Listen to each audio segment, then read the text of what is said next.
Convocamos a Alberto Bianchi, abogado, doctor en Derecho, miembro titular de la Academia Nacional de Ciencias de Buenos Aires, profesor de Derecho Constitucional. Gracias, doctor.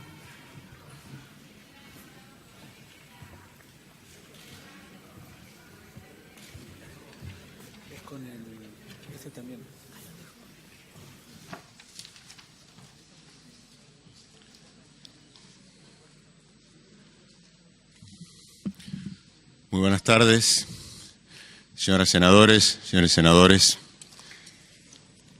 Dado que soy uno de los últimos oradores de una extensa nómina que este Senado ha escuchado, soy consciente de que muchas de las reflexiones y afirmaciones que haré ya han sido expuestas por quienes me han precedido. Y si bien es cierto que no existen temas agotados, sino personas agotadas por ciertos temas, la originalidad siempre tiene sus límites. Es por ello que voy a tratar de ser breve y lo más esquemático posible. Mi exposición tiene tres partes.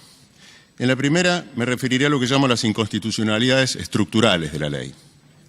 En la segunda mencionaré algunos errores, omisiones e inconsistencias manifiestas del proyecto de ley.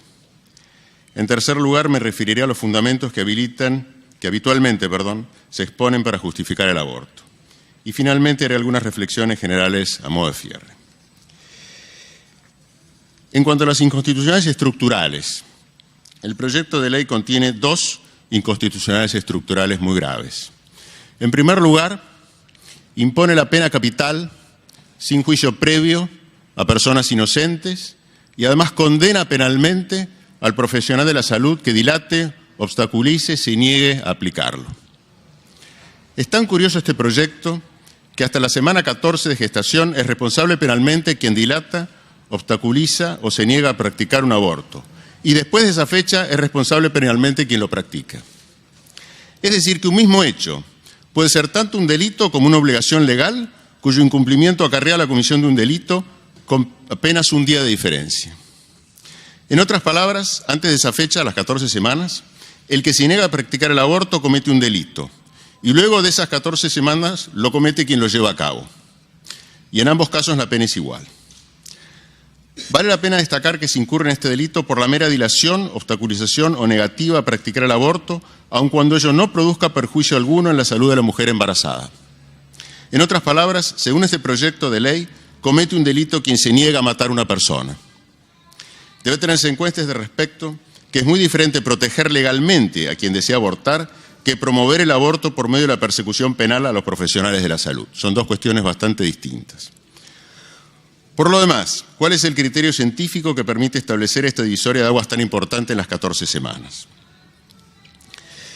En segundo lugar, este proyecto de ley es un proyecto de ley unitaria que afecta el régimen federal de gobierno establecido en el artículo 1 de la Constitución Nacional.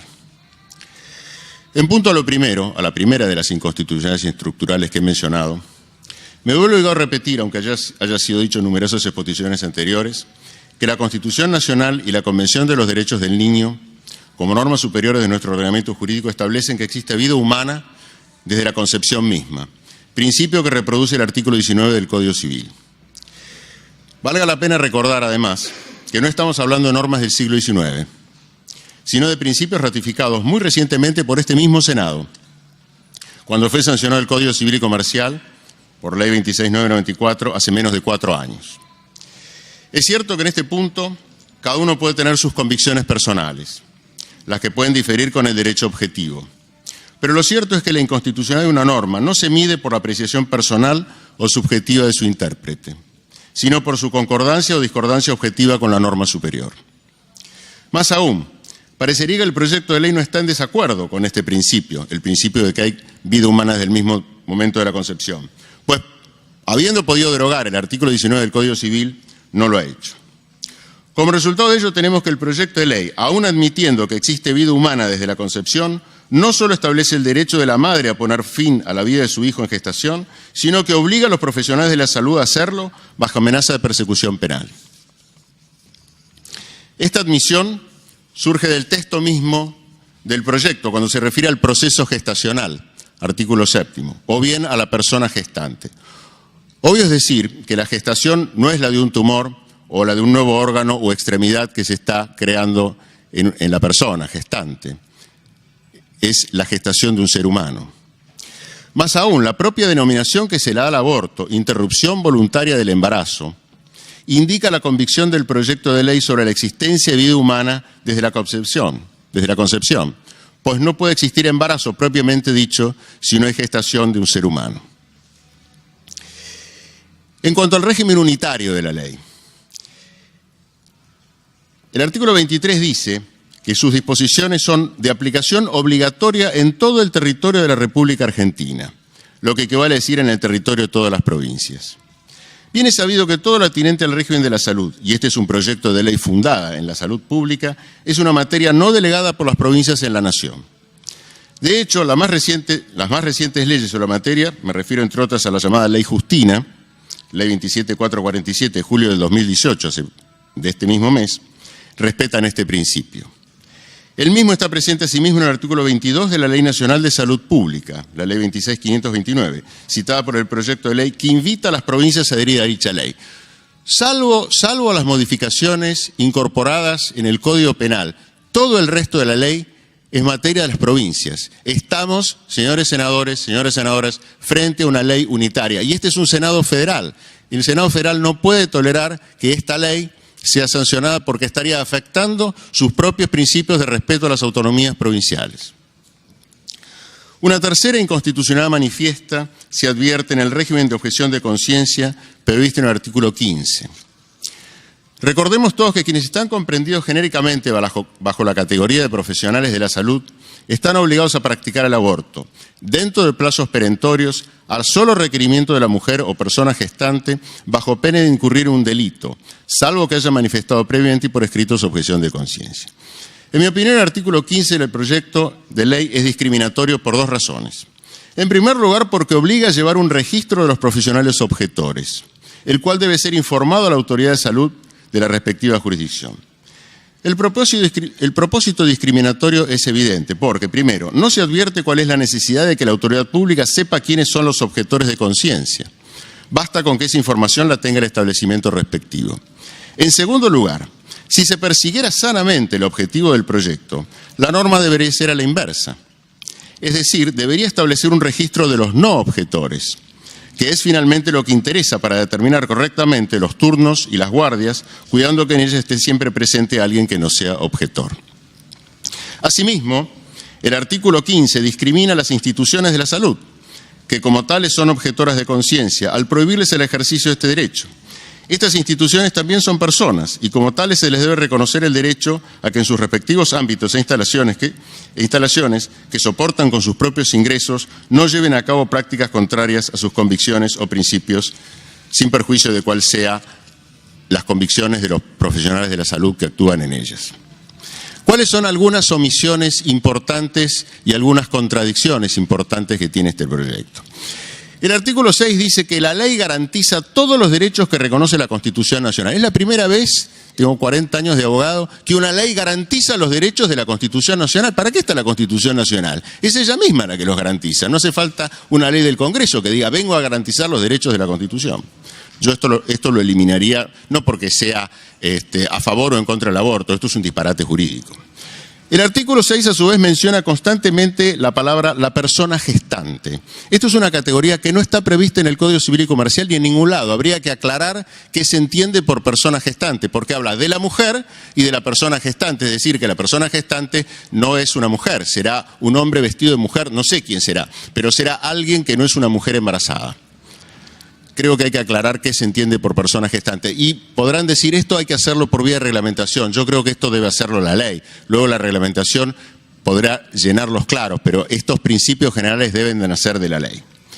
El artículo 18 establece que aborto e interrupción voluntaria del embarazo son términos equivalentes.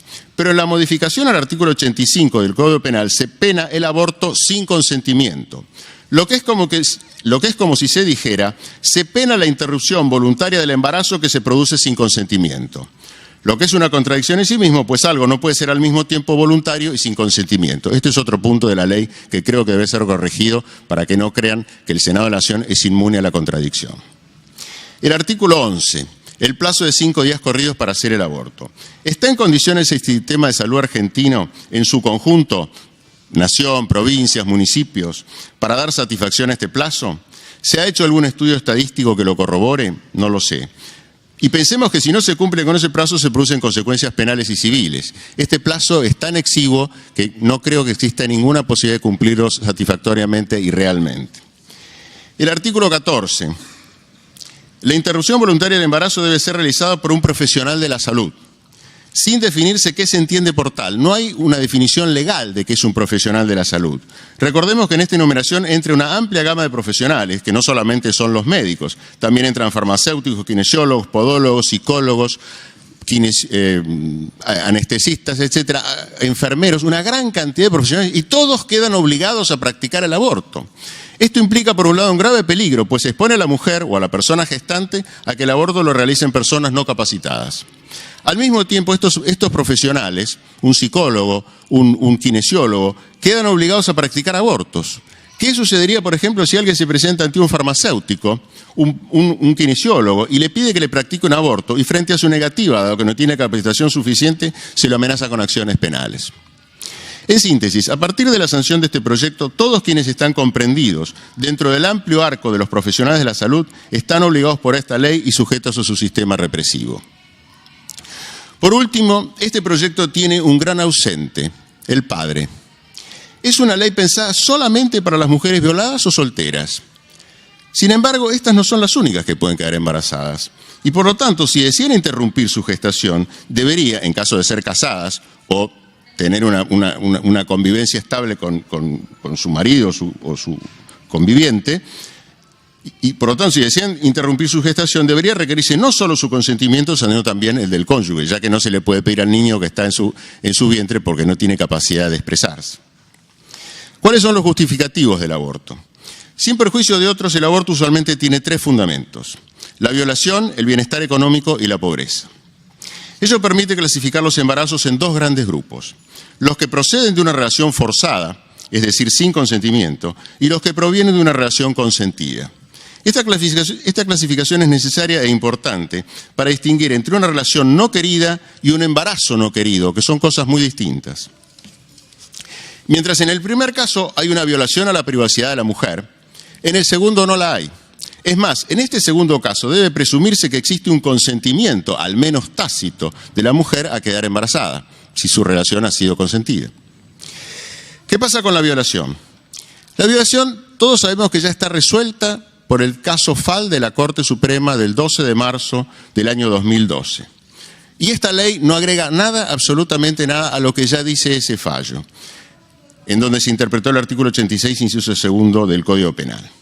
Cabe señalar que en este fallo nunca se negó la existencia de vida humana desde la concepción. Es más, al interpretar el artículo 75, inciso 23, en su considerando noveno, la Corte dijo que ese inciso no autorizaba al Congreso a establecer un régimen punitivo, simplemente lo autorizaba a establecer un régimen social determinado de protección de la mujer y del niño durante el embarazo, que es una cosa muy distinta. No lo autoriza, dice la Corte, a establecer un régimen punitivo, que es lo que está haciendo esta ley. En definitiva, carece sentido impulsar esta ley como medio para remediar el problema de los embarazos producidos a raíz de una violación, pues esta es una cuestión que ya está resuelta en el derecho argentino. Veamos ahora los fundamentos expuestos para abortar en casos de relaciones consentidas que producen embarazos no queridos. Debemos tener en cuenta que en estos casos el proyecto de ley establece un derecho amplio a abortar y permite además perseguir penalmente a quien demore o se niega a practicar el aborto, pese a que el embarazo, al menos tácitamente, fue consentido por la mujer. El caso del bienestar social. En este caso, se pone a la vida humana por debajo del interés económico. La mujer está habilitada a terminar con la vida de su hijo que tácitamente consintió engendrar para obtener una mejor situación económica o laboral. No puedo avanzar mucho porque ya me han indicado que tengo 2 minutos y creo que ya los he superado, pero estoy terminando. La pobreza. Este es el caso de aquellas mujeres que no pueden mantener debidamente a los hijos que ellas mismas consintieron engendrar, al menos tácitamente. Estamos hablando de casos que no tienen nada que ver con la violación. Tengo para mí que el deber del Estado para con estas mujeres no consiste en proveerles una facilidad para terminar con la vida de esos seres en gestación, sino de proveer las condiciones necesarias para que puedan desarrollarse en un ámbito adecuado. En otras palabras, la pobreza no debe combatirse eliminando a los niños pobres. Conclusiones. Voy a traer dos anécdotas. Una de ellas no es cierta o se duda que sea cierta, pero deja una moraleja. La otra sí es cierta. Cuando se sancionó la Constitución de los Estados Unidos, luego de algún tiempo, Washington, que era presidente, lo invita a desayunar a Jefferson. Y le sirve café, y Jefferson, mientras están hablando, vuelca el café en el plato. Y Jefferson, mientras tanto, argumentaba sobre la inutilidad del Senado. Decía que 2 cámaras eran obstructivas, que demoraban el proceso legislativo. Y entonces Washington le dice, ¿por qué vuelca el café en el plato? Porque está muy caliente, así lo enfrío. Bueno, Washington le dijo, bueno, es bueno que las leyes se vuelquen en el plato del Senado para que se enfríen un poco. Yo creo que esta es la tarea que los señores senadores y señoras senadoras deben hacer en este momento. Hay que enfriar esta ley. Esta ley es horripilantemente inconstitucional. Hay que enfriarla, hay que cambiarla, hay que modificarla, hay que repensarla, hay que eliminar todas las contradicciones absolutas que esta ley tiene y los errores, las omisiones y los peligros que esta ley encierra. La segunda anécdota, esta sí es cierta. Iniciaba Ronald Reagan su campaña presidencial para su segundo periodo y le preguntan qué opina del aborto y dice, lo que advierto es que todos los que están a favor del aborto ya han nacido.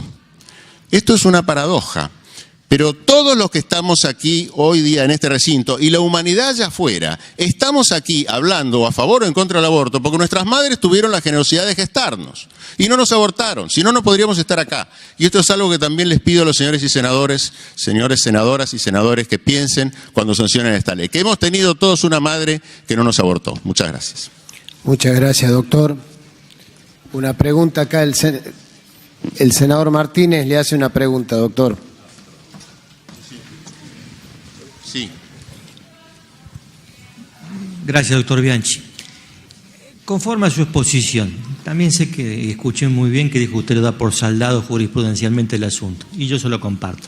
Ahora, el artículo 86 del Código Penal argentino vigente, ¿es inconstitucional a su ver? El artículo 86 no es inconstitucional según cómo se lo interprete. La Corte lo ha interpretado de una manera que para mí es errónea, porque el artículo tiene 2 partes, habla primero de una mujer demente y después de una violación, y eso puede interpretarse como que son 2 requisitos separados o 2 requisitos que deben darse juntos. En mi interpretación son 2 requisitos que deben darse juntos. La Corte dice que pueden ser separados. Por lo tanto, creo que interpretado de la manera que yo lo interpreto, no es inconstitucional. Perfecto, yo lo interpreto de manera distinta, pero bueno, es una larga discusión en la doctrina penal argentina. Absolutamente. Muchas gracias, doctor Bianchi. De nada. Senador Mayán, ¿una pregunta? Sí, no, es cortito nada más. Primero agradecerle su presencia. Muchas gracias a ustedes. Segundo, el tema del artículo 6, realmente en la explicación que usted dio, pero además absolutamente coincidente, donde dice derechos protegidos, esta ley garantiza todos los derechos reconocidos en la Constitución Nacional y los tratados de derechos humanos ratificados por la República Argentina en especial. O sea, es tan mala la ley que necesita aclarar que esta ley va a garantizar, digamos así, el imperio de la Constitución y de los tratados internacionales. Es como si yo le dijera a mi superior jerárquico, quédese tranquilo que voy a respetar todas sus órdenes. Me va a mandar preso, porque es casi un acto de insubordinación. Afirmar que voy a hacer lo que estoy obligado a hacer. Yo y todos los que estamos aquí debemos respetar la Constitución. Afirmar que la voy a respetar es casi un acto de insubordinación. Aparte de eso, el tema del artículo 22, donde aclara la jerarquía constitucional. Justamente porque los tratados internacionales tienen 2/3 de la totalidad de ambas cámaras, que tiene una jerarquía superior a una ley que está en gestación y que está en... Por eso, simplemente para resaltar esto que usted dijo con respecto al tema del artículo 6, para que se tenga en cuenta en el debate que esto que se ha puesto acá realmente es una aberración que ha venido por parte de la... Es insostenible este artículo en el proyecto de ley. Gracias. Coincido. Muchísimas gracias, doctor Alberto Bianchi. Gracias a ustedes.